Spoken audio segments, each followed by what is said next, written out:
Hello everyone, in this video I want to show off I take no Nightwarden pleasure in Minthara's his dark passing. past that she has in Whatever Baldur's faults Gate he 3. may have had, This is after you beat Ketheric Ketheric Thorm was in a Act great 2, leader. and without further ado, here we go. Of course. He ruled Moonrise for centuries. That in itself deserves respect. I believe he was an honorable man, but the gods used him as their plaything. First, Shah and her sister, then the three behind the Absolute. I sympathize.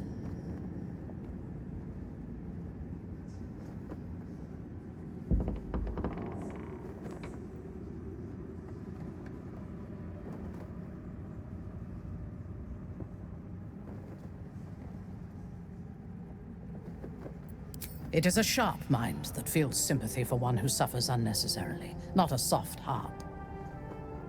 I saw strength in Ketheric that had been diluted by pain, but I will never forgive him for handing me to Orin. For that, I hope Merkel hollows out his bones and lets them be dust. A true soul came to my city preaching a message of togetherness, accompanied by two novices.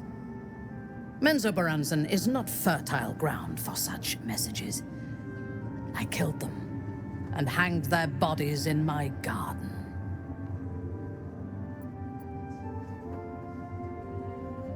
I would have picked prettier corpses if my intentions had been aesthetic. This was a warning against heresy. I was not content with the warning, though. I intended to wage war on their insolent god and the rest of its followers. Even as the flesh sagged and sloughed away from their eyeless skulls, their audacity infuriated me. I had to know where they came from. And whoever sent them was counting on my curiosity overcoming my caution. Yes.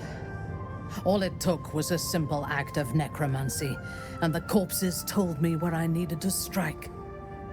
Moonrise Towers.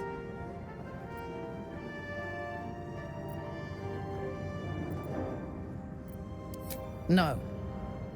I was prepared for combat, but I intended to strike subtly. As it turned out, to my shame, I was defeated without even drawing my weapon.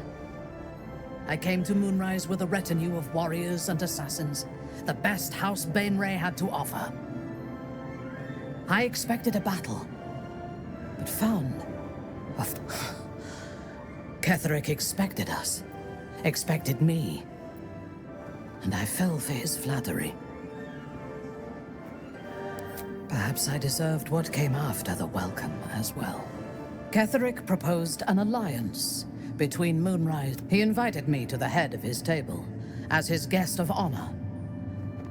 I was wary of... It was not the food I should have been wary of.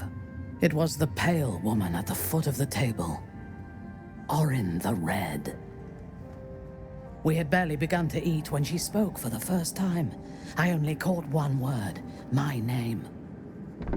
Then, quick as lightning, she climbed onto the table, a dagger in each hand, and skipped toward me, slicing the throats out of my men as she passed them. Few things frighten me. Orin is one of them. Ketheric held me still, his hand on my shoulder, the grip when Orin stood before me. She touched the dagger to my eye, drawing out a tear of blood. "I want this one," she said. Ketheric nodded his permission, and I was taken below. You've seen the horrors of the colony. Orin kept me there for days. She forced me to watch as my men were processed. Some for food, others as thralls. And then she placed the tadpole in my eye herself. I deserved it. I was passive, weak, proud. You know the rest as well as I do. There were massacres before the Grove. Religious communities, mostly. those who refused to convert. Then there was you, and now there is freedom. Soon there will be vengeance.